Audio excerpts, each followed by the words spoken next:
விஷால் எதை பேசுவதற்கு முன்னாலும் தெரிந்து கொண்டு பேச வேண்டும். முதலில் உங்கள் திருமணத்தையாவது சீக்கிரம் நடத்துங்கள்.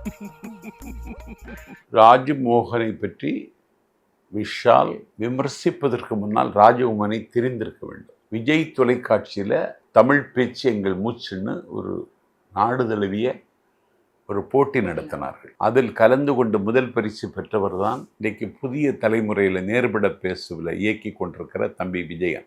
அதில் கலந்து கொண்டவர் தான் தமிழ் நியூஸினுடைய நெறியாளராக இன்றைக்கு இருக்கிற நெல்சன்.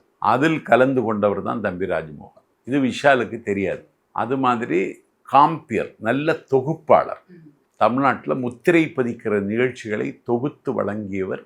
ஒரு படத்தை இயக்கி இருக்கிறார், 2 படத்தில் நடித்திருக்கிறார். அவருக்கு சினிமாவுக்கு என்ன தொடர்புன்னு கேட்கிறது விஷாலினுடைய அறியாமையைத்தான் காட்டுகிறது. ஆகவே விஷால் எதை பேசுவதற்கு முன்னாலும் தெரிந்து கொண்டு பேச வேண்டும். முதலில் உங்கள் திருமணத்தையாவது சீக்கிரம் நடத்துங்கள். இதுதான் நான் விஷாலுக்கு சொல்லுகிற அட்வைஸ்.